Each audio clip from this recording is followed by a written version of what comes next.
Hello, everyone. Thank you. It's good to see a packed house. Hello, everybody. Good evening. My name is Kyle Boyd, and I'm the president of the UMass College Republicans. Thank you. On behalf of my organization, I want to take this opportunity to welcome you all and thank you all for coming. Tonight's speakers have a lot to say, so in the interest of time, I want to keep my remarks short. But before I go over tonight's agenda and introduce our three guests, I'd like to say this. We have organized tonight's event to explore one single question. Has political correctness on college campuses gone too far?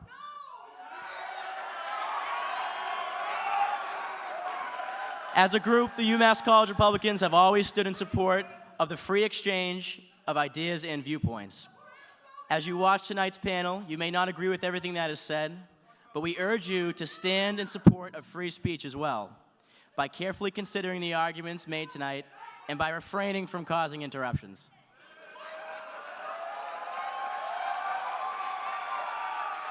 Thanks. Our panel will begin with opening remarks from each of our speakers, followed by a 30-minute discussion, and ending with a 30-minute audience question and answer section, where we invite anybody from the audience to come up. That said, without further delay, please help me in welcoming our first guest speaker, feminist author and Enterprise Institute scholar, Christina Hoff Sommers.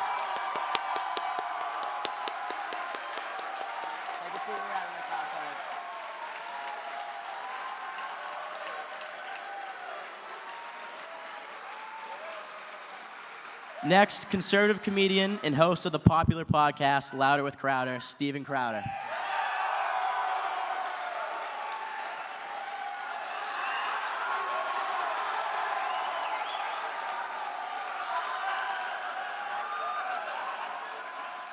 And finally, journalist and senior editor at Breitbart.com, Milo Yiannopoulos.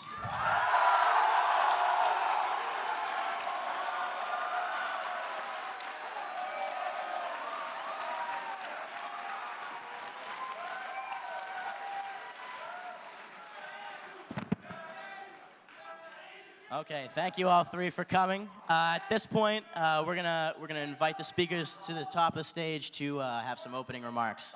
So if we'd like to start with, sure, go for it.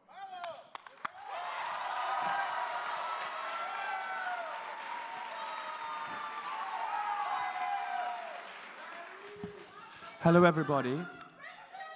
Thank you for...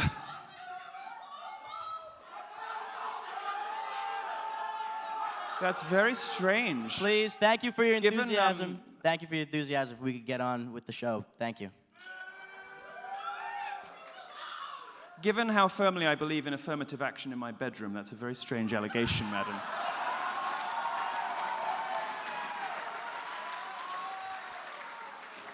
I've taken some time out of my busy schedule, being fabulous and doing my hair, to prepare a speech for you. Well, a few remarks, really.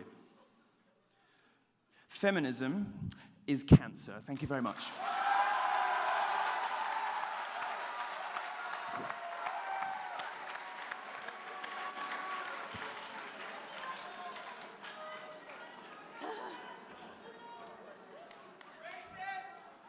What Milo...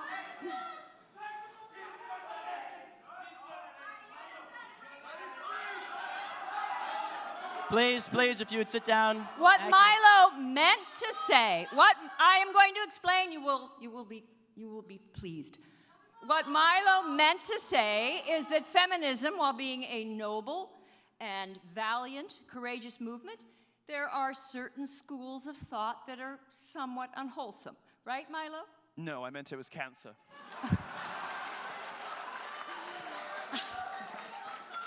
All right, I am here to provide some adult supervision. Calm down, young lady, please.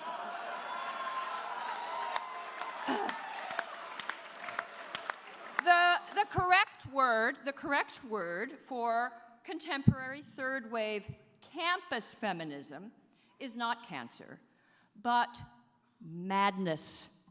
Utter madness. Listen, this is very important. Future historians are going to look back at what? Please. Mr. Mr. Craig. Please, please. Future generations will look back. Shh, okay, I'm sorry. 3 One strikes, more you're out, disruption. darling. One more disruption, and we'd have to ask you to leave the venue. Thank you.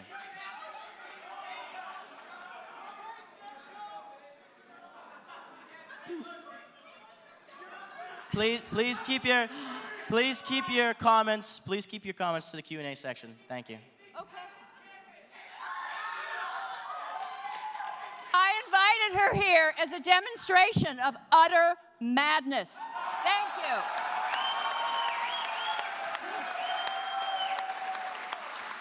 It's going to be impossible for future historians to understand what happened on the American campus this decade. We have campuses across the country. You have armies of. Let's use our quiet voices, please. Calm down.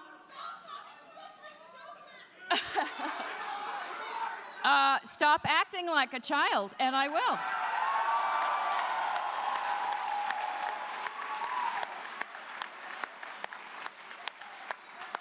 Routinely, as an example of what I'm talking about, speakers are not only disinvited, but when they're invited, people come in to disrupt. They don't want others to hear. We have... Look, I'm the wrong person to be... Wait, save it when Milo comes back, okay. On campuses across the country, speech, ideas, sexuality, humor, it's being, there's censorship, freedom of expression is being replaced by the right to feel comfortable. There's an absurd and manipulative vocabulary that has materialized, trigger warnings, safe spaces, microaggressions. Now, I first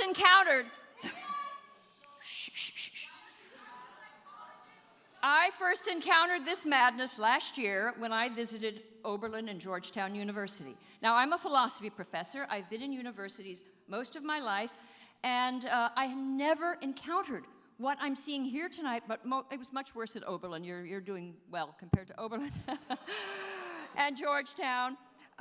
And as a philosophy professor, partial to logic and rules of evidence, I was disturbed at just this.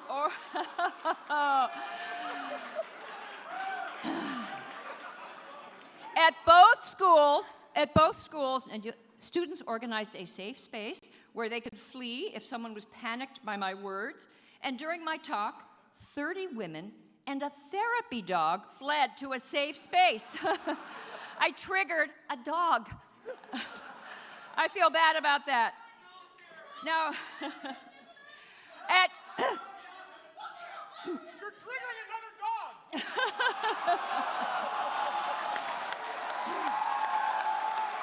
Now, wait. In 2015, there was a conference in London of feminist leaders from all over Great Britain, and the participants were advised not to clap. They were told that clapping could be trigger anxiety or pain in speakers. Instead, the conference attendees were told to use something called feminist jazz hands. Milo, can you demonstrate feminist jazz hands? Yes, I can. I'm going to give you a demonstration of feminist jazz hands. Can I come up here because I need my hands? So...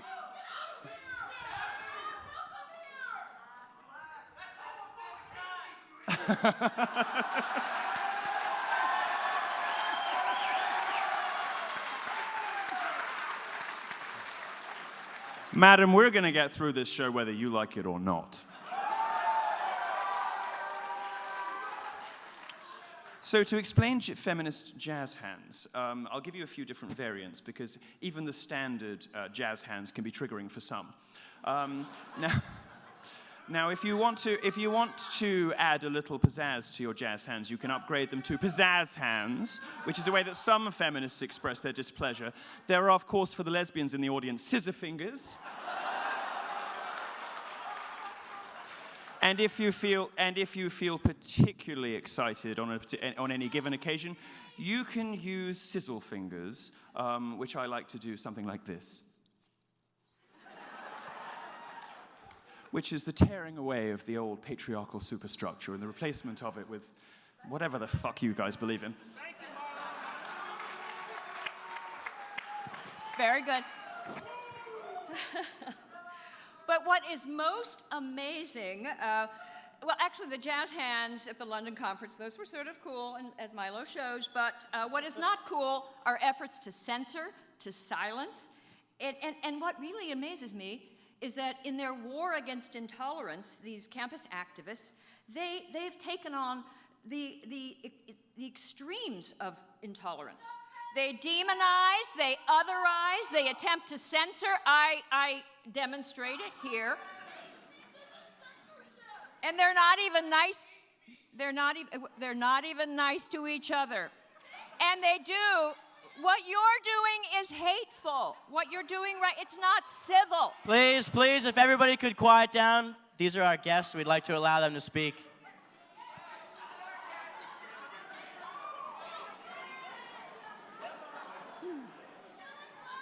Now, where did it all come from? What created some of the forces you see in this room? What created it? How did it happen?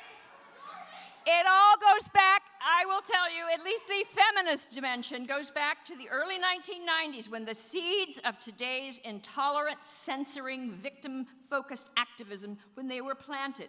It was 1992, and I attended the annual meetings of the National Women's Studies Association in Austin, Texas. And I was there not so much to participate, but to observe. I was writing an article. I was working on my book, Who Stole Feminism? And I was persuaded that this conference would provide some interesting material. Now, the conference organizers had imbibed the lessons of a theory of feminism known as intersectionality. So on the first day, participants were instructed to break down into little groups based on their grievances and healing needs. So there was a group for Asian American women, African American women, old women, Jewish women, disabled women, fat women. None of... It was then. Oh, it is. It was then. There is, of Differently course, a point sized at women. which you can't tell this women anymore, but believe me, it is a category of women. Milo.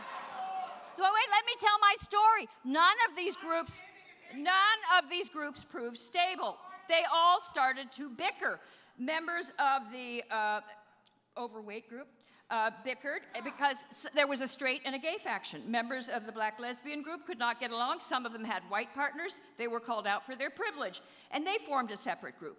And new identities emerged. A group of women with allergies formed. And they issued a set of demands telling us not to wear dry, clean clothing or hairspray. And it was a victimology.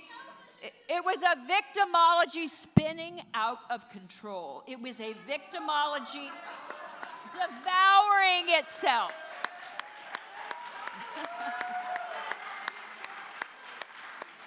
Now, I ended up bonding with a group of radical lesbian separatists. I don't have that identity, but they all smoked. And by the end of the conference, I needed a cigarette. That was 1992. These eccentric women and other like-minded colleagues would spend the next 25 years using their classroom to help students see the world the way they did. At the same time, they were writing articles, books, attending conferences, task force, working groups, just a tsunami of activism. And they developed a set of advocacy statistics, victim statistics to complement their oppression theories. 1 in 4 women will be raped, 2 in 3 battered, cheated out of 25% of their salaries, and that's only if they're not already dead from an eating disorder in vain efforts to meet patriarchal standards of beauty. All of these claims are reckless exaggerations. And they have been repeated so often, they are now, in some places, beyond the reach of rational analysis. Now, this is an important part of my story. None of this would have mattered had normal academic controls been in place. Academia is full of enthusiasts with odd ideas. But if they go in for conspiracy theories and baseless statistics, they're going to get pushback from colleagues. We have a system of quality control. It's called criticism and peer review. That system has broken down when it comes to gender studies. Those women in Austin, their beliefs, their methods, their overall weirdness, they were easily as off-centered as, say, Scientology. But a group of Scientologists would not get very far in the Modern Academy. The Academy is well protected from that. But because these women were marching under the wholesome banner of feminism, and because opposing them would seem like you were being anti-woman, they faced little opposition. Many scholars just ran for cover. So their influence has grown. And now look what we have. What we have, and I'm going to end here. Today, gender scholars, along with risk-averse campus administrators and mischievous, credulous students, have formed an axis of intolerance. Now,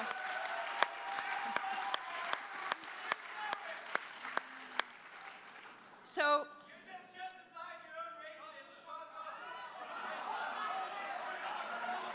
sir, you're justifying your ageism. I happen to be a cisgendered lady of a certain age with serious rotator cuff issues, okay? So, today's millennials, you're going to have to decide, is yours going to be the generation that stands by as your basic freedoms are stripped away, where you can't go and hear a speaker? My best guess is that the millennials, like every generation before them, they're going to rally, they're going to defend their liberties, and I already see signs of resistance. I just hope it's not too late. Thank you.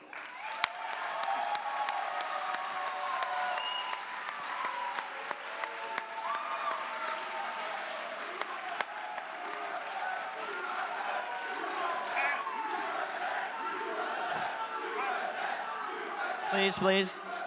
Mr. Crowder, if you'd like to make your opening remarks. Hey! Thank you. Let's hear it for UMass Republicans putting this on. Come on, let them know you love him. Let's hear it for Milo. Let him know you love him. Let's hear it for Miss Sommers. Let her know you love her. Time to listen up, you silly liberal fruitcakes.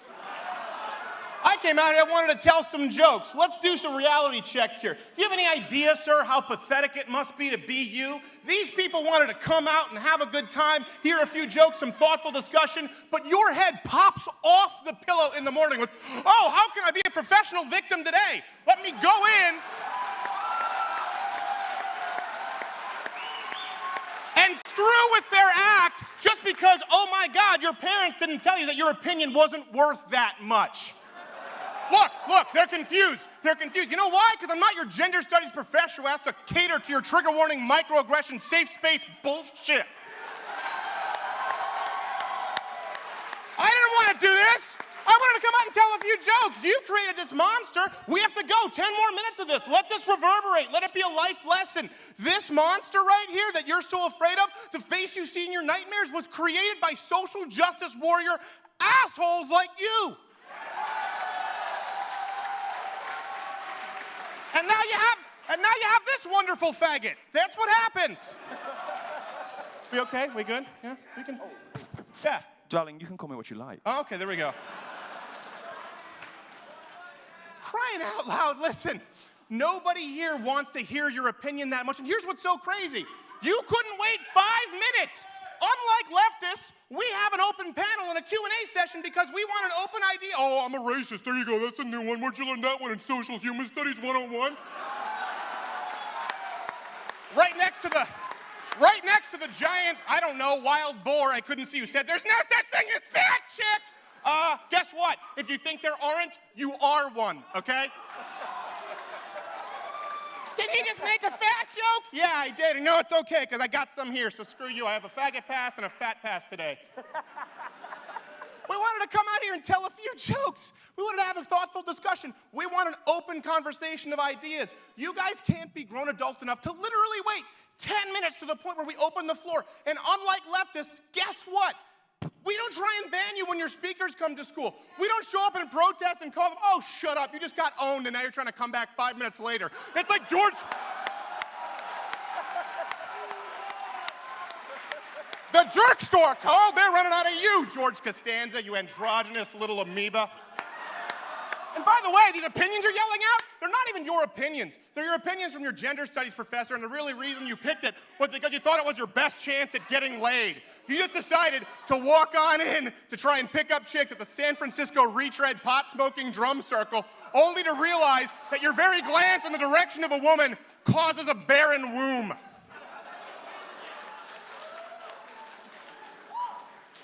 Oh, you think this is gonna get better? No, no. Is he gonna check his privilege? That's not going to happen. I don't want to come out here and give someone the finger, but it's because they walk out and this chick is a... Start a show like that. This is absurd. At least when you go back to like Christina Hoff Sommers days, self-professed Democrats, hippies, the retreads that you guys want to be, at least they thought they were fighting the system. They thought they were trying to create transparency. They really thought they were for free speech. You people are openly and completely against it. You're not fighting for free speech. You're not fighting for rights. You're fighting for the right to be a pussy and not hear opinions that you don't like.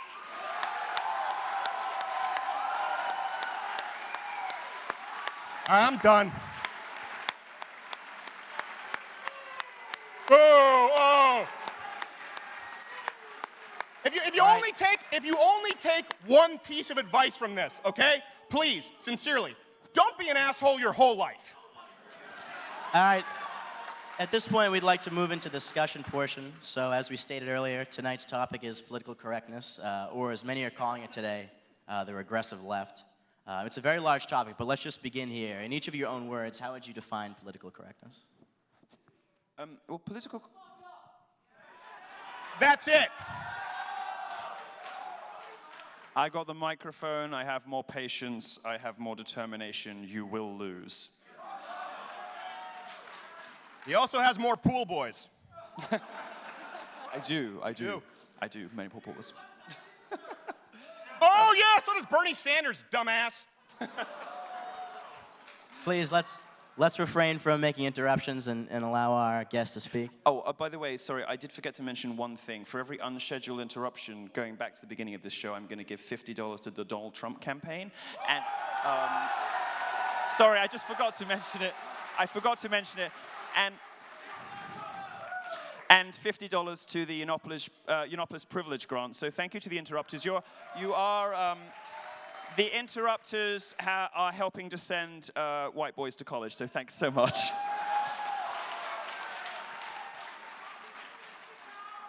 And you will continue to send more boys to college the longer you speak. Political correctness differs from etiquette and politeness in a couple of obvious ways. Etiquette is a way we all navigate one another. It's the way that we have learned to interact, to successfully negotiate social and professional situations with people who didn't grow up with our exact worldview and background. So we have a system of etiquette to enable us to do that. And some of those rules of etiquette require us to use euphemism and politeness strategies in order not to offend people that come from other cultures and other backgrounds. Now, political correctness is a little different. Political correctness describes a sort of organized system of lying, designed to save the feelings of delicate wallflowers at the expense of reason, fact, and truth. And political correctness at its most dangerous has even become deadly. Political correctness is what stopped people reporting the Fort Hood shooter, even though they knew he was into radical Islam. Political correctness is what stopped the police. It's what stopped the police arresting the rape. Okay, if you don't believe in anything else... Could we please allow our guest speaker to go on without any interruptions? Thank you. If you don't care about anything else, allow me to suggest to you that you might care about the rape of 1,400 young girls, and perhaps listen to the end of it and see what you think about it.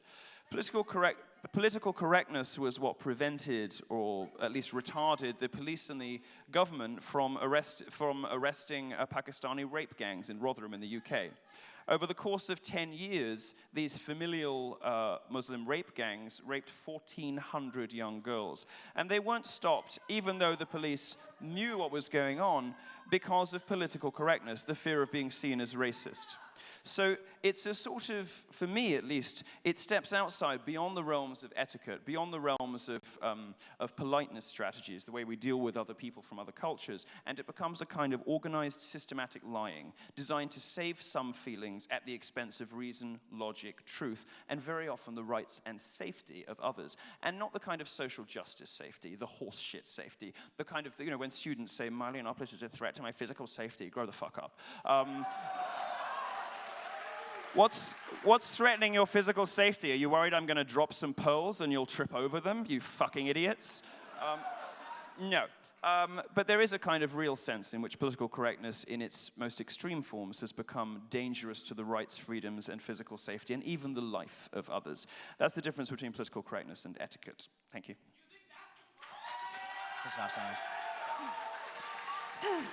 I actually think that there are parts of political correctness which are legitimate. And there have been things that people laughed at, and then later I thought they were right. There are certain expressions and things that are hurtful, and you learn about it, and you're a considerate person.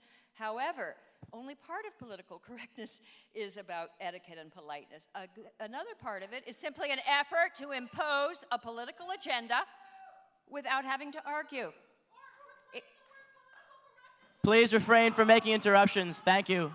There'll be time for question and answer with the panelists after the discussion. Please would you refrain from making any further interruptions? Thanks a lot. Did you? What? Yeah, oh, I want to go? Yeah, okay. You want to know what political correctness is? If you actually research the history of political correctness, it was designed as a political tool to silence voices of dissent, as you see here tonight, with people simply yelling out racist, homophobic, transphobic. Good example of political correctness trying to silence dissent. Listen, whether you like him or not, Dr. Ben Carson is a black man who's one of the most prolific neurosurgeons of all time.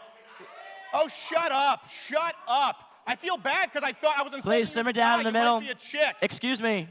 Could you please simmer down? Thank you. If they're going to attack Dr. Ben Carson, for example, as an idiot, racist bigot, a black neurosurgeon who was raised to a single mom in Detroit, okay? He wasn't Barack Obama. He was playing for the full-on black A team. He played pro. They're going to do it to everybody. So you know what, at this point, just keep the cameras running. These people don't want to hear any differing opinions. That's what political correctness is. You want to know what political correctness is? Look around and listen. These people don't have arguments. They just yell out racist, and they call the gay guy here who has a fetish for black dudes a racist homophobe.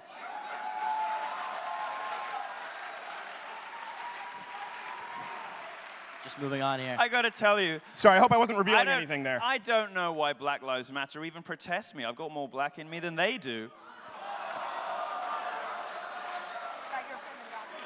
Just moving on here. We'd like to talk more about how political correctness threatens the academic environment. Last month, members of our university, in an attempt to, and I'm paraphrasing here, affirm the university's commitment to academic freedom, proposed a motion to the faculty senate that would oppose hate speech on campus. Everyone agrees that bigoted speech is a negative thing. But how do motions like this at our universities fail to actually address the problem of hate speech, and how can they in fact lead to other issues? No, I don't agree that bigoted speech is always a bad thing. I think it's important to hear from them. I think it's important to hear from them. You see, what the left wants to do is it wants to enable its extremists on its own side, the sexists and misandrists of the feminism, the black supremacists of Black Lives Matter. They want to enable the extremists on their own side and silence the extremists on the other. Well, I don't like the extremists on either side. Racists, I don't like them, and they don't like me. I'm a miscegenatory, gay Jew. They don't like me at all. But what I want to do is give a platform to all speech. I want more speech of all kinds. Why? I'll explain to you in one very simple example why that's the case. And a very successful example of this was the British National Party in the UK, which unlike UKIP, for instance, which is a perfectly respectable mainstream party, the British National Party was a racist party led by a very odious character called Nick Griffin. Now, for a long time, the British National Party was doing very well, out of anxiety about, understandable, I think, anxiety about immigration and the changing nature of local communities. Lots of people started voting BNP. in Britain. Now, these people weren't racist and bigots. They were voting out of anxiety and frustration. So here's what happened. Here's what happened when the media embargo, if you like, was lifted on the leader of the BNP. Nick Griffin appeared on the BBC's Question Time for 1 hour.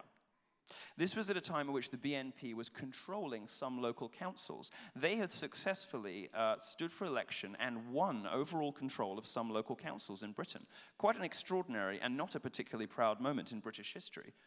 But the day Nick Griffin appeared on Question Time, and the BBC was criticized mercilessly for giving this guy a platform. This is hate speech, this is bigotry, he's a racist, how dare you put this man on TV?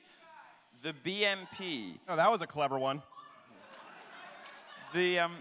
What happened, of course, as anyone with any brains would be able to predict, was that the BNP evaporated. When British people saw what the guy who ran this party was really like, they stopped voting for that party. A couple of years later, the BNP is no longer a force in British politics. This is why it isn't just important to give platforms to ordinary speech, it's important to give platforms to all speech. Because sunlight is the best disinfectant, and the best way to deal... Absolutely. The best way to deal with people that you don't agree with, whether they are conservatives or progressives, is the full glare of the spotlight, because you should have the confidence in your own opinions, and you should have the fortitude and courage to believe that you can beat them in a fair, open marketplace of ideas. And if you believe those things... Absolutely right. If you believe those things... you have nothing to fear from any speaker. No, I completely agree, and I would say to those of you here who are screaming out and preventing us from finishing sentences, if we are such dangerous people, then let us speak. The more we speak, that should become apparent. My fear is that you believe the more we speak, the more... Please save your comments to the more question and answer reasonable period. we will sound, and people will realize that there has been censorship on this campus. There is no intellectual diversity, and an institution...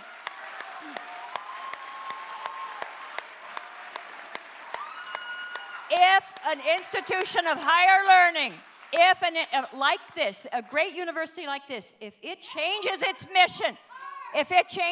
mission from intellectual inquiry to safety and making people feel comfortable, it will lose its reason for being. Since the time of Socrates,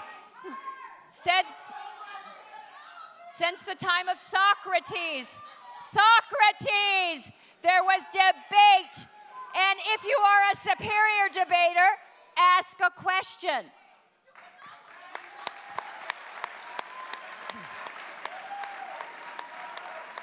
All right, a couple of things. Right, okay, a couple of things here. All right, we get it, you're angry, Daddy never hugged you enough, come on. Let me give you an example right here, okay, right now. This girl right here just yelled out that we were all racist. What, you just said you're not a girl? Do I try to use Z, the gender neutral? What's up? Yeah, what's up? You just yelled out that all of us were racist. And then you asked a question, and the question was? There you go. It sounded better when you were yelling it with a chorus of backdrops. Let me explain. Okay, can I answer your question? Do you want an answer? Would you like an answer? Here's what's... No, you don't know the answer, sweetheart. Let me answer it for you. Listen, you have, right here on this panel, you have a gay British Trump supporter, okay? You have a lifelong registered Democrat, open feminist, who's not a third-wave feminist, and you have a French-Canadian Christian conservative. So you may ask, why is there only white people? Because the only diversity you don't care about is that of intellectual diversity. Right. Yes. Please be seated. One second. Please be seated. Thank you for your enthusiasm. Please take a seat. Please take a seat until the discussion is over. Thank you. Thank you very much. I appreciate the applause. You can continue doing that to drown them out if you need to. The final thing I want to say, come on, please zip it, okay, for a second. Listen, you spoke, I gave you the right to have a question, and now let me finish answering. No, you don't. You don't have the right without me giving it to you. You don't have the right. Excuse me. Let me finish the point. Okay, let me finish the point. these people who are yelling out, the reason they are so angry, the reason they are so angry, the reason they are so incapable of hearing this is because, unlike you, the people who are conservative, intellectual thinkers, you've heard all of their opinions before, from every single mainstream news outlet, from every single film that's been made in the last 20 years, from every single professor. This is the first time they're hearing these points of view.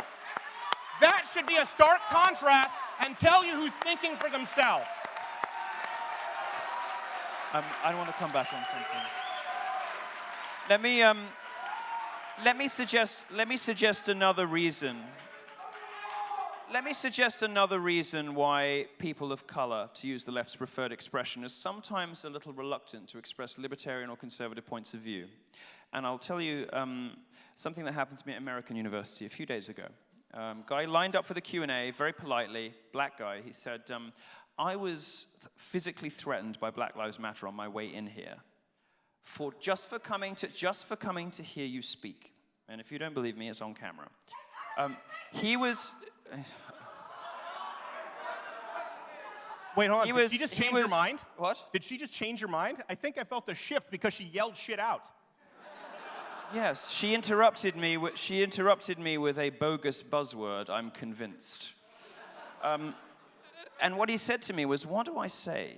What do I say to black people who have bought into this nonsense when I just want to go about my business listening to a talk? And I said to him, well, they are guilty of the worst kind of racism. They're guilty of the kind of racism they're guilty of the kind of racism that suggests all black people must think alike. They are guilty of the kind of racism that insists... Excuse me, the center. Thank you for your enthusiasm. If you'd please be seated. Thank you. They're guilty of the kind of racism that suggests that all black people must think the same.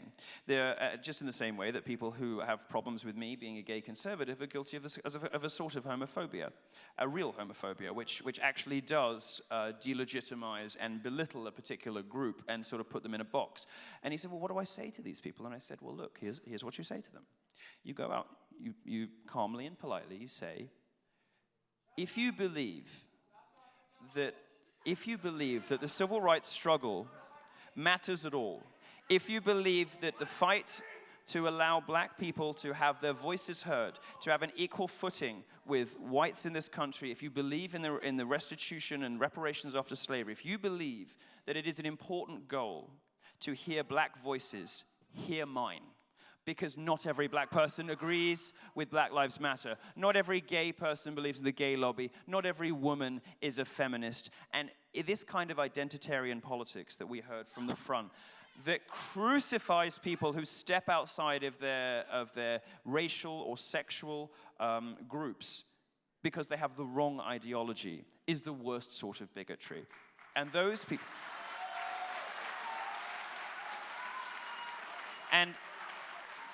And if you're wondering why people of color are sometimes scared, not scared in the way social justice warriors pretend to be scared because a conservative is on campus, but black people are actually scared because somebody got assaulted at American University the other day. If you are wondering why there aren't more people of color standing up for these sorts of opinions, you might want to pull out a mirror.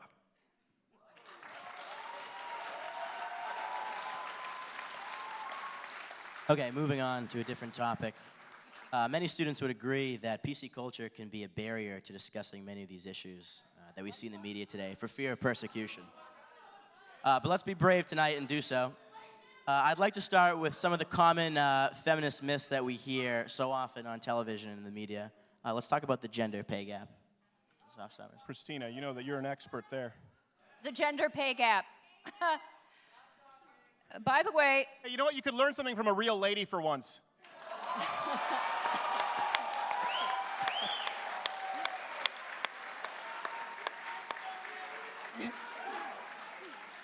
If you will listen for a moment, the pay gap that we hear about, that women are cheated out of, almost 25% of their salary, that is based on looking at all women and all men in the workplace. Please, at the top of the house. The highest earners. Excuse me, at the top of the house, I'd hate for you to lose your voice. Could you please keep comments to the end in the question and answer section? Thank you. The highest earners are Asian men. They out-earn white men by a margin larger than the gap between men and women. Check your facts and your privilege.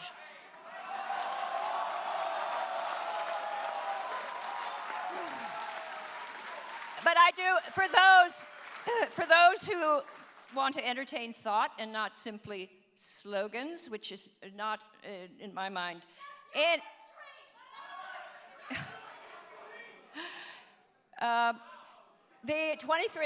wage gap is simply you take all the men and all the women and you average. It doesn't take into account what did they study in college, what sort of job do they have, how many hours do they work, pay work. My sources are every competent economist who has ever evaluated the wage gap.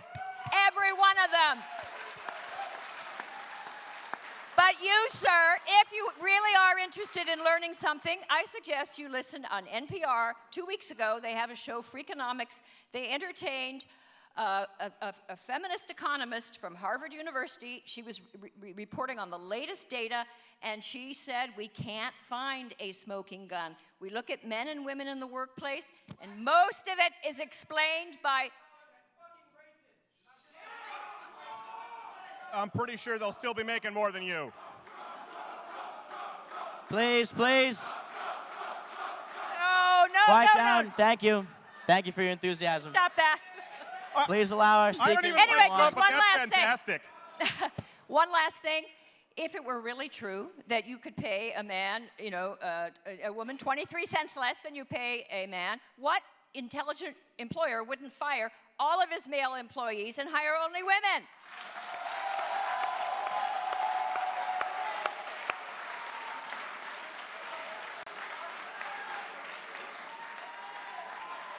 A salient point, Ms. Sommers, one that is no doubt hate speech.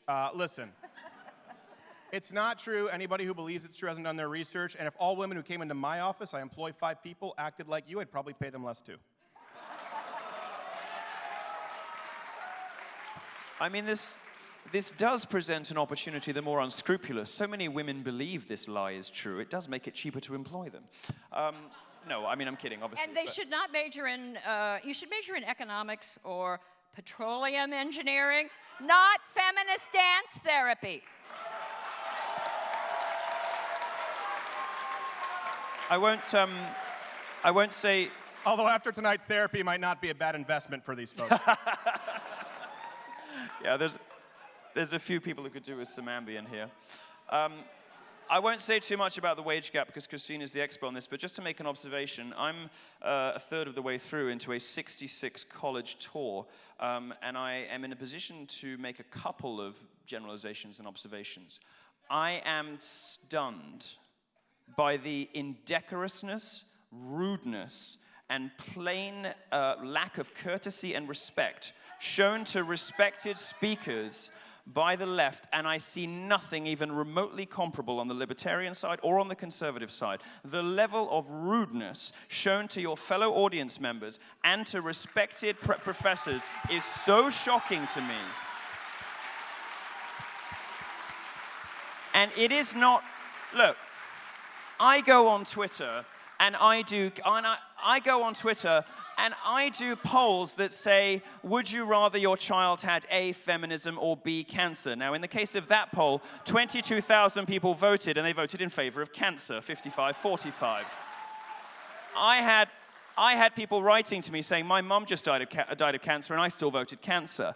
I had people come to me saying, I'm a 2-time cancer survivor, and I still voted cancer. So I can understand why you might want to come and be rude to me, because I can take it, and I'm a provocateur, and I'm not going to do what you do, which is cry the victim afterwards. What I don't understand, and I have never understood, is the level of outright rudeness displayed to a classy lady who is coming here with facts and evidence to challenge your sloppy thinking.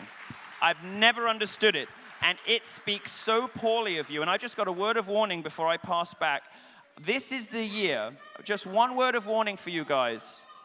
This is the year the public starts to see these videos. My college tour is penetrating way outside the media that is normally interested in this stuff. Your parents are going to start pulling you from college if you keep this shit up. They will not donate to these schools. Look at what has happened at Missouri. And I'll tell you something. You privileged, spoiled brats who come from nice middle-class families. Daddy pays your phone bill. Daddy bought you a car. Daddy pays your college fees. Not my daddy, your daddy. Not him. He wouldn't pay your fucking fees. I wonder what's going to happen when your parents see some of this stuff. Because let me tell you, the feedback so far from my tour has been abject horror. And I'll give you one data point, and that is Missouri, which bought into the worst kind of race-baiting, hoaxing, and lying from the student body. What has happened at Missouri? I'll tell you, two things have happened at Missouri. They have lost tens of millions of dollars in alumni donations, and enrollment is down so much. They've had to close 2 dorms. Do you know what those dorms are called? Strength and excellence. These are the things you lose when you buy into social justice.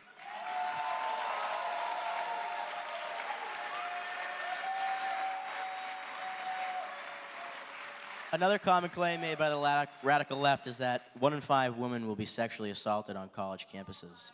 How legitimate is What was this that? claim? I couldn't hear. Sorry. One in 5 women will be sexually assaulted on college campus. What are the thought of women being sexually assaulted on college campuses? Was that the question? 1 in 5 women will be sexually assaulted. I still can't hear him. I honestly can't hear. 1 in 5 women will be sexually assaulted on 1 in college 5? campuses. Correct. Wait, people believe that? 1 in 5? Listen, that's a number that we throw out there. Are we talking 1 in 5 like Lena Dunham, who had regretful sex? All right? Are we talking 1 in 5 like Columbia Mattress Girl or Virginia? Are we talking Rolling Stone article? Almost every time that's... Listen, here's the reality. No man, no self-respecting man, except for single digits of a percentage point in population Earth, condone or like rape, okay? We didn't have a secret meeting behind your back, okay? There wasn't some secret patriarchy meeting on Tuesday, just like we didn't have some secret meeting to set some unrealistic standards of beauty, like, hey, what's really screw with them? We don't even like boobs and butts, okay?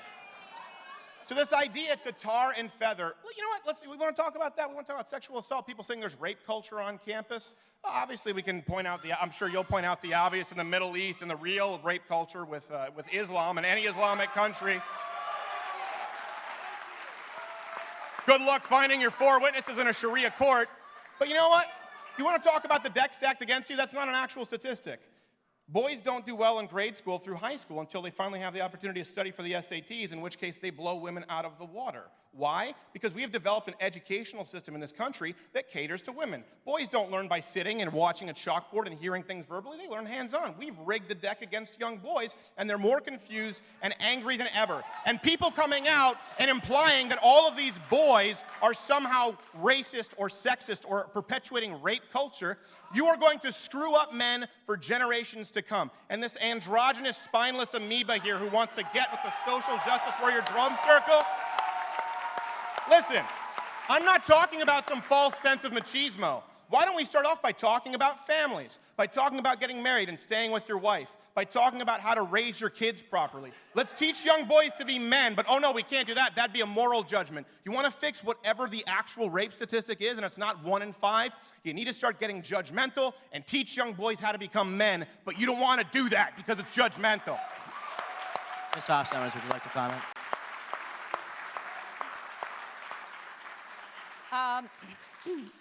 In various books, I have written about this. It used to be 1 in 4, now it's 1 in 5. There's a methodology you can use, and if you define sexual assault, you enlarge the meaning to encompass, you have a very vague definition, and you have a non-representative sample of people, you can get whatever result you want. And some of the sorts of women, the women that I met at this conference years ago, they already were talking about rape culture, and they wanted to document it. And these clever people in thrall to an ideology. They have spent years perfecting these methodologies. And when the Bureau of Justice Statistics uses meticulous standards, they set the gold standard for research, they do not find 1 in 4. They find it's too much. They find like 1 in 53 for sexual assault. That is too much, I agree. Please sit down. But it is worlds away from 1 in 4 or 1 in 5. 1 in 4 or 1 in 5 would mean that this campus is as dangerous as the war-torn Congo, where they have rape camps. If you believe that, you are deluded. And you're under an illusion. Now, why? Women who are victims of crime, I'm like Hillary right now, screeching. Women who, and I like her. Women who are victimized by sexual violence, they need sound research. They need truth. They don't need hype. They don't need wild, hysterical exaggeration. Truth is on the side of compassion. One irony here. Okay, listen. Social justice leftists here, okay? Let's just point out an irony. The only people right now who are trying to intimidate and silence and threaten a woman here are you.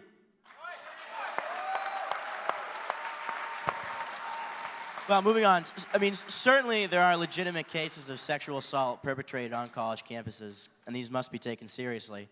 How can we balance the needs of sexual assault survivors, the legitimate needs of sexual assault survivors, with the rights of all students to have due process? Well, you have no choice. Your best bet, as I said, it's going to be truth. It's going to be honest research. It's not going to be hysteria. What I see happening on the campus, just as in the past and still today in many places in the world, you have people policing people for homosexuality. On the campus, you have people policing heterosexuality, especially male heterosexuality. There's the same fantasy and projection, hysteria, effort to censure and to pathologize. It's not healthy. And I know a lot of you I feel very bad as a mother. I have two sons. I'm glad they got out of college before this happened. It is astonishing to me that places like Swarthmore College, Wesleyan, that are probably the safest places on earth for women, these young women, Oberlin, they've convinced themselves that they are living in a rape culture. It is a trivialization of the idea of violence, the way that they're using it and calling Oberlin or UMass a rape culture. It's a misuse of language, and the best research we have suggests that there's to the extent all violent crime has gone down, and including rape, but it's still a huge problem, and it's much more likely, many times more likely, to happen in parts of the city, it's in the urban centers than it is on a campus. So the truth is racist. That's going to get you a long way in this world. You know. And that's going to help people. That's really going to help people. It's funny, you know, I mean, liberals and the progressive left have run campuses almost unopposed for 30 years, and now liberals are telling us that spaces run by liberals are hotbeds of sexism, racism, homophobia, transphobia, and rape. Maybe it's time to switch things up in the faculty. Just as, and you won't like this either, just as black communities keep voting in Democrat mayors, black communities keep voting in Democrat mayors and see their cities reduced to rubble. Maybe it's time for a Republican. With that, unfortunately, we've run out of time for our discussion section. Unfortunately, we've run out of time for discussion. Could we please get another round of applause for our speakers? Thank you all for coming. Thank you for what you said. And we'll now open it up to Fuck you! That was a question proper and answer salute. section. I got taught how to do that. I was taught how to do that by a guy in the Air Force because I was doing this and it's wrong. It's temples, isn't it? It's like this. Yeah. Well, Doing all this I gay think he's thing. thinking That more was a village proper people, American maybe. You salute. got that Fuck wrong. you, Steven Crowder. Watch it. We'll now move into an audience Q&A, so if we could please form a line over here at the side of the stage. We have 30 minutes for audience question and answer, and please know that that there's no room in the Oh, good schedule Lord. for a dialogue with the speakers. Please ask your questions and then kindly move on to the next individual. Hi. I'm sorry. Okay. Hold on. Thank you.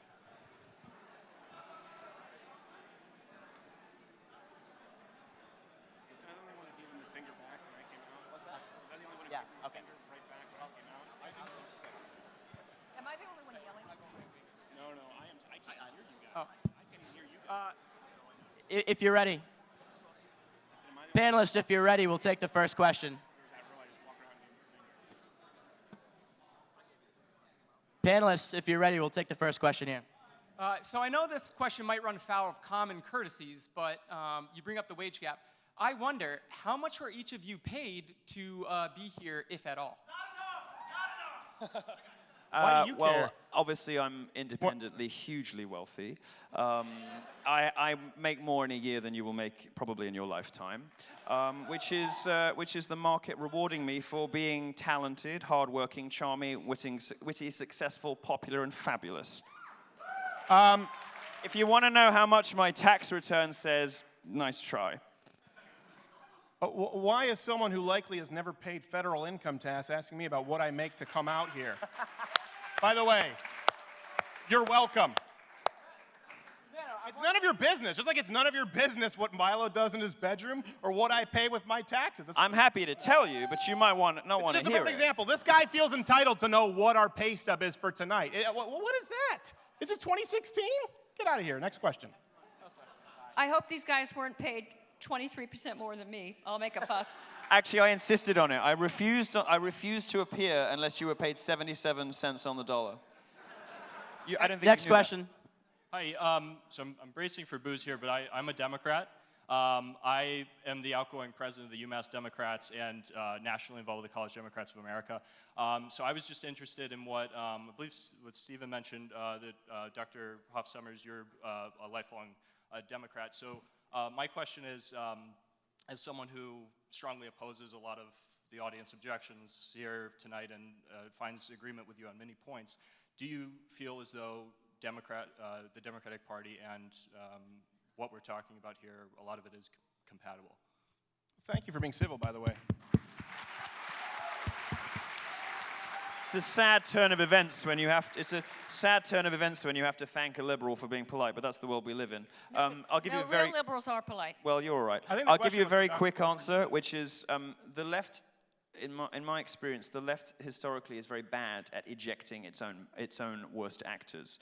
The Democrat Party has always made space for race hustlers and feminist liars. In fact, it rewards them; it doesn't punish them. There's a The reason. Republicans make room for some. The Republicans shady characters. very rare. I mean, the Republicans make no room for racists. But Republicans make no room for anybody like that. They get ejected from public life, and there is a reason why in media all the plagiarism scandals happen on the left, because the left looks the other way, forgives and forgets, and tolerates its own worst actors. The stuff we've been talking about this evening is alive and well in the Democrat Party. Its equivalent on the far right does not exist in the Republican Party. Yep. But I just wanted to add, you interrupted a woman. He asked me a question. Oh, I'm sorry. I was silenced. Was I mansplaining? You Silencing mansplained. you? It's probably queer-splaining, isn't it? Gay-splained. Actually, wait. Do I beat In a good you? way. Do I beat you? Because you're a Jewish woman. Of a I'm certain age. gay Jew. The shoulder. I think you're confusing geography. You only beat her if she puts on the hijab. Oh, you write that up in your newspaper. Yeah, really, Islam is a race. It's an ideology. Muhammad beat the shit out of his 6-year-old wife, dummy. Well, okay. Let's try to don't remain know. on topic. Okay, I just want to answer the question. Is that I am a lifelong. The Democratic Party is like my family religion, and it would destroy my parents if I were to register Republican. I cannot do that even at my age. Second thing, and I was a protester and a hippie leftist in the 60s, but that meant I was for free speech. We loved. Comedians were welcome. I mean, we had George Carlin, we had Lenny Bruce. They would not come near you people. The ones that are screeching. Well, the comedians today won't go near you. Chris Rock won't go near you. Jerry Seinfeld won't go near you. Comedians who share your politics won't go near you. That should tell you something. But the comedians, everyone that was for free speech, that seemed to me compassionate, that they were Democrats. And I still hope that's the case, but I worry that I don't think it's, I'm worried that the Democratic Party is going to have to absorb these radicals that are coming out of the colleges that have been indoctrinated with an illiberal philosophy, with no respect for due process, with no respect for the First Amendment, with no respect for all the traditions that are responsible for the greatness of this country, that make it the place where people all over the world dream of coming. We have this wonderful tradition we have to protect. It's not perfect. We make all sorts of mistakes, but it's a system that can correct itself, that can improve. And you have to understand it. And I'm very worried about that spirit being kept alive. And I think it's, sorry, Stephen, but I hope that I can speak for both of us when I say that neither of us has any sympathy either with the religious right of the 90s, who were the authoritarian instinct then. Stephen may, neither do I. Stephen may have different views on this. No, I don't. As a matter of fact, sorry to cut you off. We're going to try to get through as many questions Well, one as we second, can. because that's important. Well, good example. You bring that up. You know, when it comes down to South Park, I actually was there to hear Trey Stone and Matt Parker speaking, and they talked about how Christians actually just didn't want South Park on at 8 o'clock at night. It wasn't the same as when they did the episode of Muhammad where it had to get pulled. Listen, you leftists often told Christians, if you don't like it, change the channel. I agree. Yet leftists got up this morning, came in here, and decided to be so self-important that they screwed everybody else in the audience who wanted to hear people speak. That's 5 steps further. And I would caution anyone here against trying any sort of lazy pigeonholing, because it just ain't going to fly with us. The left for 30 years has been so lazy, they haven't really had to make arguments. They've just said, oh, don't listen to him, he's a misogynist. Don't listen to her, she's got internalized misogyny. It isn't going to work anymore. These slogans don't work now. Nobody believes you. It doesn't stop the events from happening. You're not persuading anyone in the audience. It doesn't work anymore. I'm a Brit. I don't even vote here. Christina is a Democrat. We have no more love from the authoritarian religious right in the 90s who, for instance, were saying that video games could make you violent and prompted school shootings. Bollocks. Than we do for the progressives today who say video games can make you sexist. Also bollocks. What we believe in is the free, open exchange of ideas. And if you believe in an open marketplace of ideas, creative freedom, intellectual diversity, today your enemy is the progressive left. There is no alternative. Moving on to our next question. Stephen, this one's for you. In the recent weeks, Emory University, I think it was, hold chalk. Do you think chalk writings would be backed by the First or Second Amendment? Shock writings? Yes, well, it's deemed to be dangerous now, so I don't know if that's Second Amendment weapon. first. Wait, shock writings? The chalk. On the Weaponized Oh, chalk. chalk. I thought you said shock. I was thinking like shock writings. You know what's weaponized funny? chalk. I actually tweeted out a picture. There was one that said, words hurt, words hurt, safe space is necessary. And I'm not kidding. It was written by the one registered sex offender on the block with a Bernie sign. That's true. Go on Twitter. It's absolutely true. I don't know. I don't think leftists have an understanding of the First Amendment nor the Second Amendment. I was on Russia Today one time, and they were asking about the Second Amendment because you bring that up. And I said, well, why is the Second Amendment so important? Like, why do you think the right to own a gun is like as important as free speech? I said, because it's literally right up there with the right to freedom of speech. That's number one. It's protected by number two.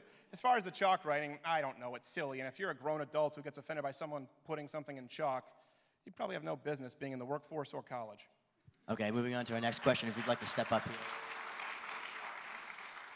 Hey, so actually I was going to ask about chalk as well, because we just recently had an incident on this campus about a week and a half ago, where someone actually wrote "Stop Islam" on one of the buildings, like really, really big. They did like a detailed art piece for it. And so you, Milo, you said the best way to deal with people you don't agree with is to give them the full spotlight. And you, Christina, is you said no intellectual diversity at an institution of higher education. And I'm sorry, you spoke so fast I couldn't quote you. But so my question for you is that in light of Trump coming out and talking against Islam, rates of violence against Islam rising about 418% in this time period, higher than they were after 9/11, which is amazing. They're higher than after 9/11. We saw a lot of repercussions on this campus about a week ago where some of my friends got beat up, where people got threatened over the Stop Islam. And so I'm wondering where you guys think that opinions turn into hate speech and where that line should be drawn. Well, your Muslim friends got beaten up because of chalk? Amazingly, one of my friends who's not even Muslim was defined as Muslim because he dressed a certain way, and he's changed the way he dresses now. Well, listen, nobody would ever condone beating somebody up because they dress a certain way. By the way, sometimes when I say stuff, it's a joke, okay? We used to be able to make those. Listen, if people want to talk about stopping rape culture, in the time you just took to ask that question, there were probably a dozen women who were raped in the name of Islam in the Middle East right then. And there were tons of people killed. So listen, no one is condoning violence against Islam. Obviously it's a silly litmus test as far as Donald Trump saying ban all Muslims, and it makes it hard for people like me who argue against the ideology of Islam. I think if you want to learn about the ideology of Islam, open the Quran, read 5 pages in any direction, and you will be... Yeah, we've had Muslims on my show many times. Guess what? I didn't like what they had to say. Okay? No, it's not my problem. It's my opinion. I don't like it. I didn't speak on your behalf. I talked about the Quran. Guess what? I wasn't there for the French Revolution. I can talk about it. Everybody has a right. And If people are beating up Muslims, that's bad. The ideology of Islam has been bad for the last several decades, and it's not hate speech to say so. It's not racist. It's an ideology in a prescribed form of religion and law, and I don't like it. Like any other set of ideas, Islam is a set of ideas, and like any other set of ideas, we are perfectly entitled to interrogate it and find it wanting. I personally find it wanting. I would also like to say, as a gay person, I am fucking terrified by mass Muslim immigration because the homophobia in the Islamic community, in the Ummah, is not restricted to terrorists. It is not restricted to ISIS. 51% of British Muslims believe that gay sex should be against the law. This is not Muslims in Syria. This is not Muslims in Raqqa. This is Muslims who live 3 streets away from me. Every other one of them believes that my lifestyle should be illegal. 39% of British Muslims believe that a woman should always obey her husband. Where the fuck are feminists on that? 25%. 25% of British Muslims believe that Sharia law should be instituted, which under certain circumstances treats a woman's... Milo, he's trying to narrow in on a question. Well, I'm going to finish. Treats a woman's testimony as worth half of a man's.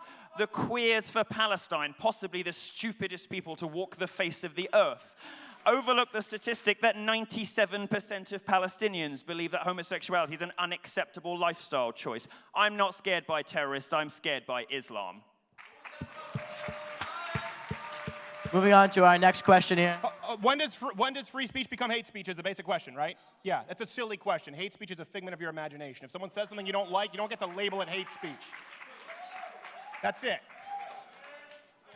No, call to action is not allowed. If I say, hey, I'm going to punch you in the face, and I do it, that's not speech, that's an action. If someone says, gosh, I really don't like your face, and it would be nice if it were punched, but I would never do it, is very different. People should be able to say what they want. If you don't like it, walk out, change the channel.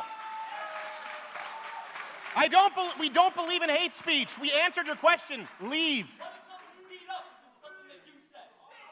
Who was beat up because of what I said? Your friend was beat up because of something that I said? That's what we call being unable to substantiate an argument, Mr. Tank Top. Get out. We have to move on to other questions. We'll take Shame on our me, next right. question here. Shame on your delts. Put a shirt on. Shame on your stylist, darling. We'll take our next question right here. All right, so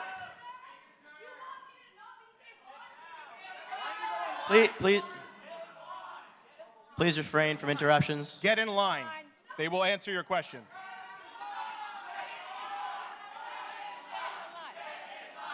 All right, so I wanted to start off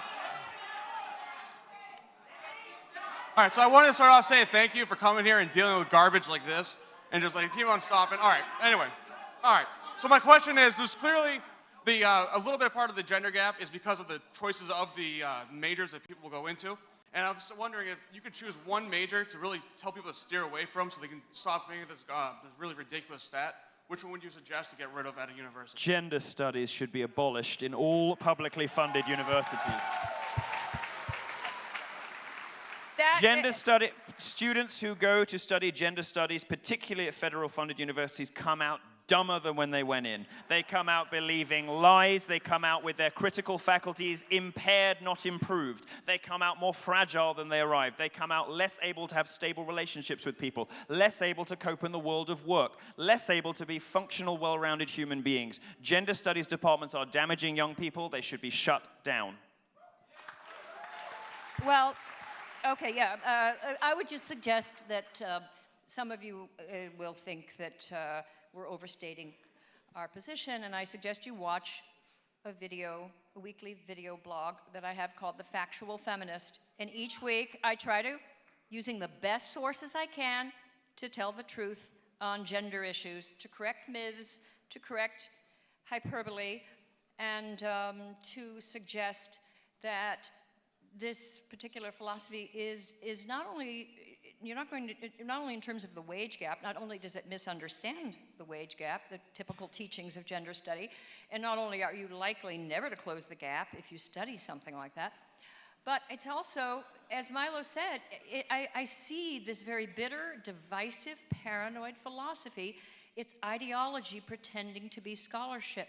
It's propaganda pretending to be fact. And history, and I urge some of the radicals in the room, because you're not always going to be radical. Some of you will change. Some of the best anti-Marxists were once Marxists, so I'm waiting for you to, emerge. We'll take you in, don't worry. We'll take you in. We're friendly. We're nice. We won't yell at you. But the thing is, a lot of you want to be, I see the passion, and I see the earnestness, and you're young, you want to change the world, you want to do it now, and you're on the right side of justice, and you think that, but here's the thing, if you're on the right side of justice, history suggests you need a good grasp of reality. If you've got moral energy, and you've got reality and truth, you will make progress. You'll be Martin Luther King, you'll be Gandhi, you'll be, the women's rights movement, they got the vote, and the second, but history also shows us a different kind of activism, where you have moral fervor and misinformation, moral fervor, propaganda. That is conducive to fanaticism. That is conducive to zealotry. And what I'm seeing on the campus and in this room tonight is the zealotry, the fanaticism, this eagerness to shut people down, this eagerness to silence, to censor. You've got to rethink it. If you want to close the gender pay gap, women should start lining up for trade school to go roofing in Florida in the summer. They can't hire you fast enough. Problem solved. I'd like to build on what Christina said. Most of the people causing trouble in this room are 20 years old? You don't know anything. You don't know anything. So I would encourage, and I don't mean that to be offensive, although, if you take it as that, I don't give a shit. But why not try, you mentioned Socrates earlier, why not try one of the great virtues of the Greek philosophers, intellectual humility? Why not consider the possibility that somebody else might have something to add to your view of the world? Why not consider the possibility, the radical notion, that you could be wrong? Moving on. Okay, I was just wondering what you guys thought about the use of harsh rhetoric, like racist, homophobe, stuff like that, and how that can lead to almost justifying violence against certain people of certain beliefs. Well, that absolutely happened this week at American University. The same kind of dumb horse shit. And on camera, I'm the less conciliatory member of the panel. It is dumb horse shit, and you should be ashamed of yourselves. But that, for the first time, I think, at one of my talks, somebody who just was walking through the crowd here to see my talk was assaulted by a, of course, spoiled brat rich kid, social justice warrior, some preening little fag. It made me ashamed to suck dick, frankly. Who walked up behind him like the fucking coward he is, shoved him, this guy is like jacked as fuck. So he turns around and goes, bro, really? And the little fag goes, ooh, never mind. And it was a comedic spectacle, but it was also a crime. And it was an example of zealotry that you're talking about spilling over into physical violence. And I will tell you something, you hear rubbish in the media about, violence and all this stuff at Trump rallies, the KKK, the Nazi outfits, every single fucking one of them is a hoax perpetrated by the left. You see stuff about violence, I'll tell you. The violence is coming not from the right, but from the left. And it is informed and justified in the minds of activists by this zealotry. Yep. And it has just started to tip over in my tour. And I have to tell these kids they are going to destroy their lives if they believe that the kind of yelling and screaming that sometimes tips over into physical altercations, which does not come from Trump supporters, does not come from libertarians, does not come from conservatives, comes exclusively and only on campuses from the left. If you think this stuff is justified, you are going to destroy the rest of your life on the basis of an ideology that is not rooted in fact. I urge you to reconsider. And I'd like to add one quick thing. Quick thing. From here on out, though, let's keep it to one response for each question. It's a great example that Milo is drawing here, and he talked about people saying racist or homophobic things. Let me ask people in the audience, if you had the ability to travel back in time and stop someone like Hitler, right? Everyone here would do it, left or right. I'm giving, of course, everyone the benefit of the doubt. Why? Because he was racist. He wanted to execute gays. Well, Che Guevara as well, but you put him on a t-shirt. The point is, he was a person who everyone agrees is a vile, horrific human being. Listen, nobody here has espoused anything along those lines tonight.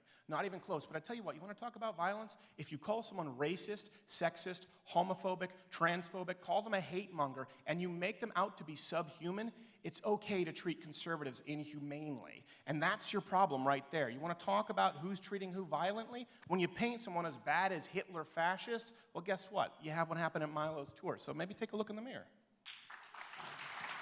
Next question. Hi. I have a two-part question. UMass. Oh, okay, one part. UMass GOP, you might be able to speak to this. How long did it take to soak those chairs in the blood of Muslims and rape survivors? And how does it feel to be sitting on that bloody history? We don't Next question, thank you. Yeah. If you want to talk.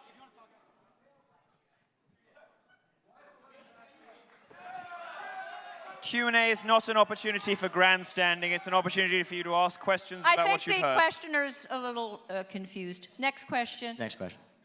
Hi, yeah, I wanted to ask if you guys were aware of the things that you said before about Islam, and I wonder if you guys are aware of how that contributes to acts of violence against Muslim people and Islamophobia, but you kind of already answered it, so let me just say, fuck Trump and Black Lives Matter. And, sir, I have a question. Change my worldview. Are you concerned with the real rise of anti-Semitism on campus? And that at Columbia University, at Oberlin College, there are Jewish kids who are, there are threats now. It's an amazing to their loss safety. of perspective. You have these advocacy statistics about the supposed explosion of Islamophobia, which basically always boils down to hijab pulling. Like people forgotten 9/11. I mean, are you people too young to remember that buildings were brought down in New York, Belgium a couple of weeks ago, Paris a few months before that, and you're worried about a bit of hijab pulling? Get a fucking grip. Why do you feel compelled to defend an ideology that would throw you off a roof for looking like Rachel Maddow? Oh, We're gonna move on. And by the way, it's not just terrorists. It is 10, 11, 12 mainstream Muslim countries that would execute me for being gay. This is not terrorism. This is Islam, and I am entitled to dislike it. Okay, we're gonna move on to our next question. My question is for Steven. On campus, we have this group called Divest the Rest, and its goal is to get UMass out of the oil and natural gas industry. And so I've attended many of the protests just to humor myself. And so during those protests, they call for the union of themselves with Black Lives Matter, with Feminist, with $15 wage gap. So what is your perspective on the fact that these groups have absolutely nothing to do with each other, why do they band together? Well, It's strength in numbers, ironically, with a bunch of people who have no fundamental understanding of economics wanting to decide how an entire industry is run. Also, double secret irony, these people show up with the horn rim glasses that come to you courtesy of petroleum while they bitch about smart cars. So I think it's silly, and these people don't understand economics. The problem with the modern progressive movement is it's run out of things to fight for. Feminism has nothing left to fight for. The gays have nothing left to fight for. And so, you have an ever-dwindling number of ever more hysterical people who have to band together in order to get anything done at all. And they have this idea of intersectionality, which basically means some people's lives are shit for multiple reasons.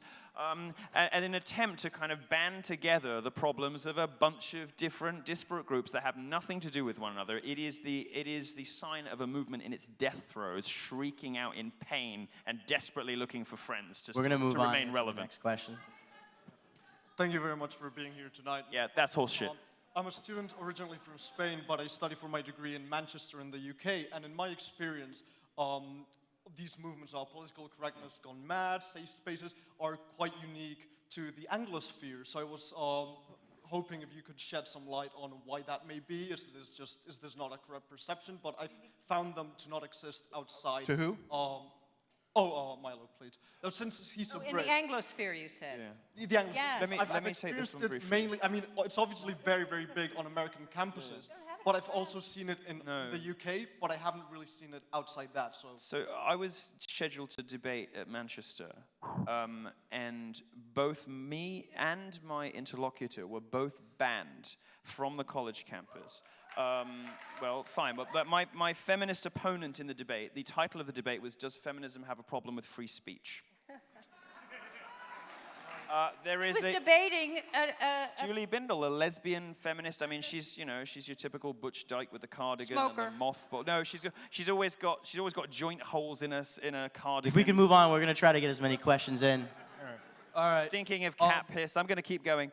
No, I mean, the problem in Europe is that there are multiple pressures on free speech. Many people in Europe do not appreciate the value and significance of something like a First Amendment because they haven't grown up with it. It is way worse in Britain. The difference, I think, between Britain and America is in England, they'll ban you and you'll never get onto campus, and the faculty will collude with the students to do that. Here, the faculty will grudgingly allow you to do it because they can't really say no because of the First Amendment, but then you get the idiot brigade.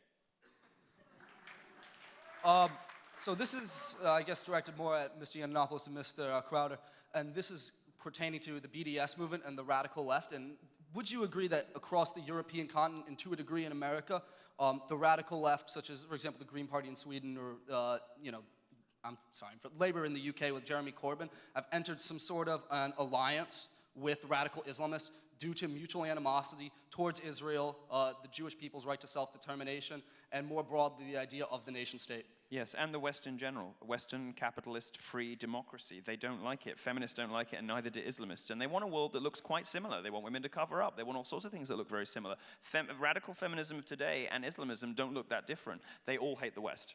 Well, think about it. Just here we had feminists and we had people who were angry about Muslim clapping if they heard that you were banned on campus. It's no different than book burning. These people are claiming that we're racist fascists and they're clapping when someone isn't even allowed to speak, and they think somehow it's altruistic. So, of course, these people have no priorities as it relates to free speech. And it's just a hierarchy. Okay, black people here, gay people here, but not Milo. Let's move him over here. And then Islam, and then, I don't know, transsexual bathrooms. There's no principle to it. So every day And it's about just who's the worst look victim. at the unholy alliance between people who are complained about offense taking on behalf of Muslims. Don't say the wrong thing about Islam. I mean, we'll blow you up, we'll kill you, we'll throw you off a roof, we'll hang you from a crane in Iran. But don't say don't say that Muhammad married a 9-year-old. Fuck off. And in addition, they make common cause with the most noxious and terrible feminists. You see the results of this, and just observe how they behave to the minority groups they claim to represent, to the people they claim to be giving a voice to, when those people step off ideological reservation. Look at the disgusting language used about Margaret Thatcher, Sarah Palin, Michelle Bachmann. You might not like those politicians, but look at the kind of sexually charged, lurid language used by the left against women who don't sign up to the sisterhood. Well, Dr. Summers, they do it with her all the time. And look at what's happened this evening, the lack of respect and courtesy, the bizarre allegations of racism, who even knows where that came from. Look at how I'm treated. Look at how Ben Carson, who was destroyed by the liberal press, look at Clarence Thomas or Thomas Sowell, the way the left speaks about people who demand the right to believe what they believe and not sign up to the left's idea of what you should believe according to your body parts or your skin color is truly disgusting. Unfortunately, we only have time for one more question, so we'll take the last question here. Hey, let me just start off by saying I'm Muslim. I love America. I love democracy. I don't agree with what you guys are saying, but I support your right to say it as much as I support Thank you, sir. protest. Thank you. Mr. Crowder, you have had a number of, shall I call them, inflammatory videos titled "There's No Such Thing as Moderate Islam." How can you make such a definitive claim when the version of Islam that I practice, that my peers practice on a daily basis, is very moderate and differs from your perspective on the religion of Islam? Thank you very much. I think that's a fair question, and I think it's one that deserves answering. People here talk about how racist, homophobic we are, how we mistreat women. Can you point me to any Islamic country that would meet the standards that they've set for people like us tonight? Any Islamic country that women are treated equal? No, we're not confusing politics. We're talking about anywhere where Islam congregates to achieve political power on planet Earth. Is there any bastion of freedom and equal rights in the Islamic world? The only place that people point to are places like UAE, Indonesia, where people are violently mistreated if they convert to Christianity, where women are mistreated. Listen, I think that there are a lot of great Muslims here in the United States who think as you do. But the fact is, that has never actually been rooted in a place of power in the moderate Islamic world. And when I talk about these videos... Yeah, well, unfortunately, Islam, unlike Christianity or Buddhism, is an actual political system. It is a prescribed system of law. It is not merely religious ideology. It is a prescription on a legal system of government, and that's why you see remarkably anti-freedom, anti-free speech, anti-woman, anti-gay legislation in every Islamic country on the world. I don't care what you have to say about it. I'm looking to their laws. Stop speaking, fascist, you're a great public spokeswoman for Muslims. It's also worth considering in the light of what Stephen's saying, there isn't a single world-class university anywhere in the Muslim world. Not one. Why? Because there are structural problems with Islam that prevent this from happening. And you have to apply the same standard. You have two kinds of Muslims in the US. Some of you aren't going to like this, but I'm going to tell you anyway because it's true.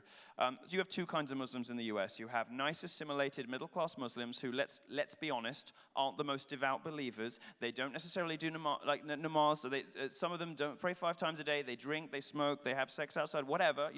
Let's just say they're cultural Muslims. Like I might be a cultural Catholic, perhaps you might say, right? These are not people who pray 5 times a day. You have these people, and you have them here because you don't border any Muslim countries. You need to take an intercontinental flight to get here, which limits the sort of people who can arrive. So you get nice, middle to upper class Muslims from nice families who are westernized and assimilated, and they're your friends. And you think, gosh, these people are saying such terrible things about Muslims, but I know so many nice Muslims, that can't be true. Well, it's because of where you are in the world, right? So you have those nice middle and upper class Muslims, and you have terrorists. That's all you have here. I don't have a problem with you. What you don't have here is what Germany has. 1.4 million Syrian refugees, or should I say migrants, who come in, commit the most appalling crimes and abuses against women, homosexuals, trans people. You've got nothing to say about that, by the way.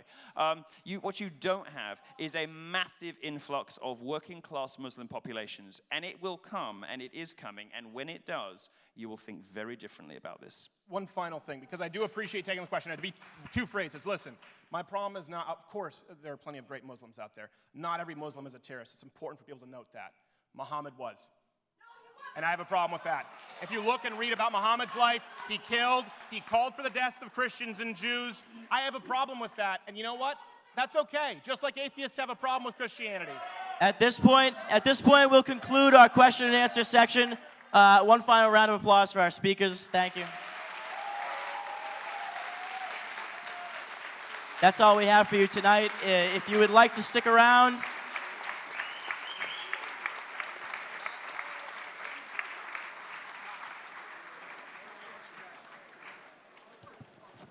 If you would like to stick around wanna for say hey, pictures by the with way, our my speakers, we'll be suggestion is- forming a line here. We have a half hour Yeah. to grab a selfie. Maybe with if the speakers Stephen on goes stage. here, Christina goes in the middle, I'll go here. So depending on who you want to say hi to first, Stephen, Christina, me.